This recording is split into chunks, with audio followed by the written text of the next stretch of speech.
کا اپنی والدین کا خدمت گزار اور انتہائی فرما بردار تھا۔ اس نے رات کے 3 حصے کیے، ایک حصہ میں سوتا، دوسرے حصہ میں نماز پڑھتا، تیسرے میں اپنی والدہ کے سرہانے بیٹھ جاتا اور صبح سویرے جنگل سے لکڑیاں لا کر بازار میں فروخت کرتا تھا اور اس کی قیمت کے 3 حصے کرتا، ایک حصہ اللہ تعالیٰ کی راہ میں دیتا اور ایک حصہ اپنی والدہ کو دیتا اور ایک حصہ میں اپنے آپ کھاتا پیتا۔ ایک دن اس کی والدہ نے کہا، بیٹا، تیرا باپ تیرے لیے ایک گائے تیرے لیے چھوڑ گیا ہے، وہ فلاں جنگل میں اللہ کی نگرانی میں ہے، تو جا اور یہ کہا کر آواز دے کہ اے ابراہیم و اسماعیل کے معبود، وہ گائے مجھے عنایت فرما دیجئے جس کو میرا باپ چھوڑ کر گیا تھا۔ وہ جوان اپنی والدہ کے ماں کے حکم پر جنگل پہنچا اور اسے چرتے دیکھا تو جس طرح والدہ نے پکارنے کو کہا تھا اس نے پکارا تو وہ گائے حکم الہی دوڑ کر سامنے چلی آئی۔ جوان گردن پر پکڑ کر کھینچنے لگا۔ گائے بولی، اے والدہ کے خدمت گزار، مجھ پر سوار ہو جا، تجھ کو آرام ملے گا۔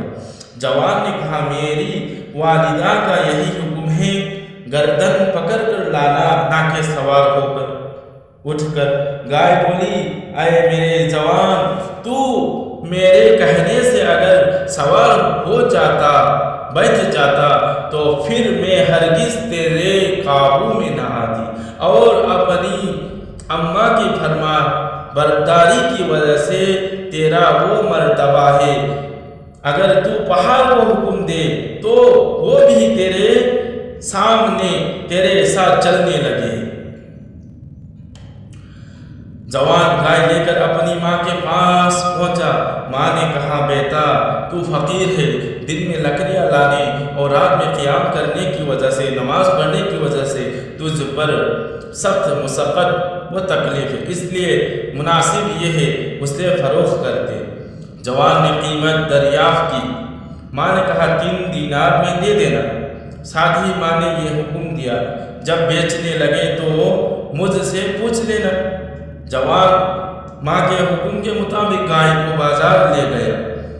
ادھر حق تعالیٰ نے اپنی قدرت دکھلانے اور اس نوجوان کو اس کی ماں کی اطاعت و فرما برداری جانچنے کے لیے ایک فرشتہ بھیجا۔ آتے ہی اس نے قیمت دریافت کی تو جوان نے کہا، 3 دینار، مگر شرط یہ ہے میں اپنی والدہ سے معلوم کر لوں۔ فرشتہ نے کہا کہ تو مجھ سے 6 دینار لے لے اور گائے دے دے، والدہ سے معلوم کرنے کی ضرورت نہیں۔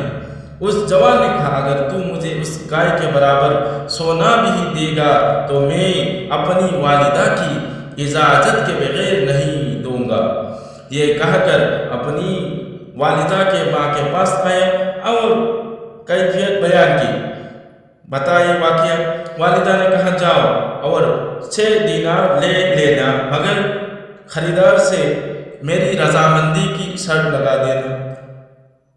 جوان پھر بازار گیا اور اس سے ملا۔ اس نے کہا کہ تو نے اپنی والدہ سے دریافت کر لیا؟ کہا، ہاں میں نے دریافت کر لیا، مگر ساتھ یہ بھی کہا ہے میری رضامندی کی شرط لگا دینا۔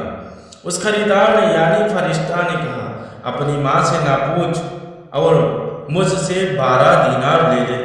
جوان نے انکار کیا۔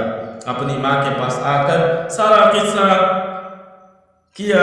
ماں نے کہا، وہ فرشتہ ہے، وہ تیرا امتحان لے رہا ہے، اب اگر اس سے ملاقات ہو تو یہ پوچھ کہ ہم اسے فروخت کرے یا نہیں، بھیج دے یا نہیں۔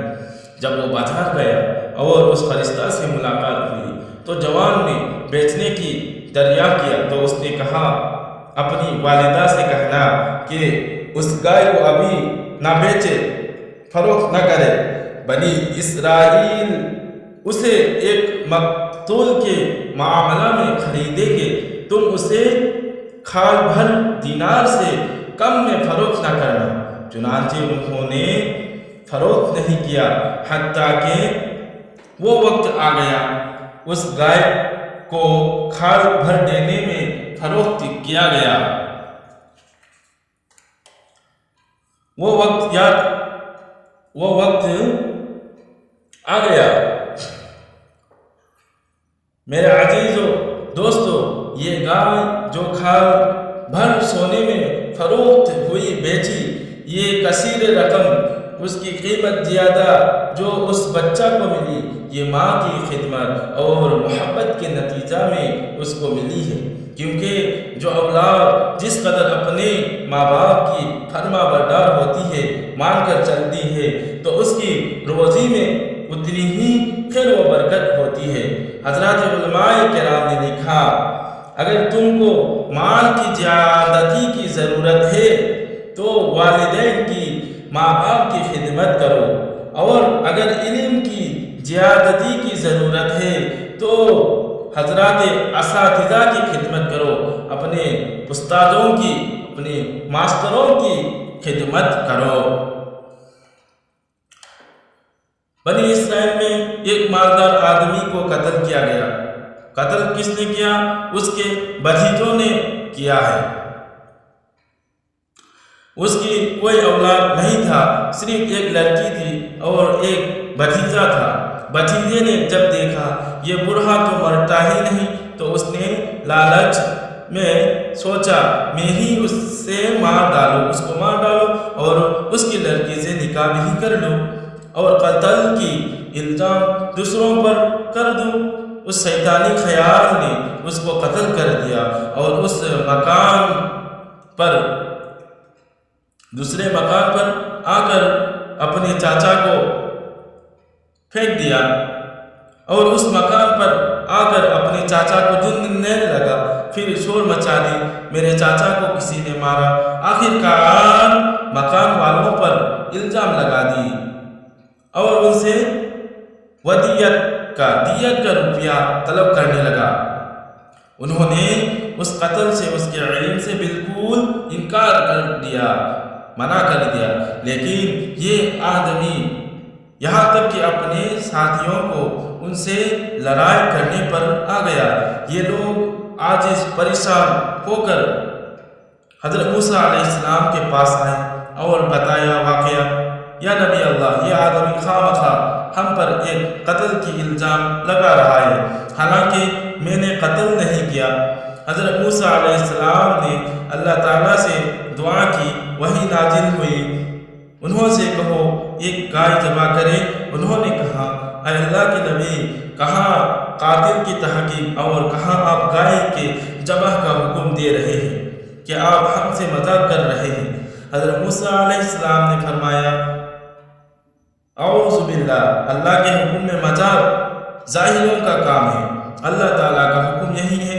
اب یہ لوگ جا کر کسی گائے کو ذبح کر دیتے تو کافی تھا، لیکن انہوں نے سوالات کا دروازہ کھول دیا اور کہا وہ گائے کیسی ہونی چاہیے۔ اس پر حکم ہوا، وہ نہ بہت بوڑھی ہے نہ ہی کم عمر ہے، جوان عمر کی ہے۔ انہوں نے کہا، یا نبی، ایسی گائے تو بہت ہے، یہ بتائیں اس کا رنگ کیا ہے؟ اور اس کے رنگ بالکل صاف جلدی ہے۔ پھر کہنے لگے، حضرت ایسی گائے بھی بہت ہے، کوئی اور وصف بیان فرمائے، علامت بتائیں۔ اور فرمایا، کبھی حل میں نہیں چلائی گئی، ہر عیب سے پاک ہے، ایک رنگ کی ہے، کوئی داغ دھبا نہیں۔ جو سوالات بھرتے گئے، حکم میں سختی ہوتی گئی۔ اب ایسی گائے ڈھونڈنے کو نکلے تو صرف ایک لڑکے کے پاس ملی جو اس نیک آدمی کی اولاد کے پاس تھی۔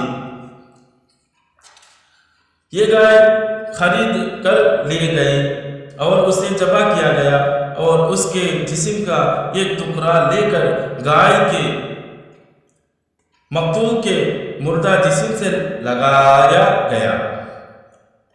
جو خرید کر لائی تھی گائے، اس گائے کو ذبح کر کے جو مردہ ہے اس پر لگایا گیا، اس کے جسم سے، گائے کی جسم اور مردہ کے جسم سے لگایا، تو اللہ تعالیٰ کی قدرت سے وہ مردہ زندہ ہو گیا اور اس سے پوچھا گیا کہ تم کو کس نے قتل کیا ہے؟ اس نے کہا میرے بھتیجے نے، اس لیے کہ وہ میرا مال پر قابو ہونا چاہتا ہے اور میری لڑکی سے نکاح کرنا چاہتا تھا۔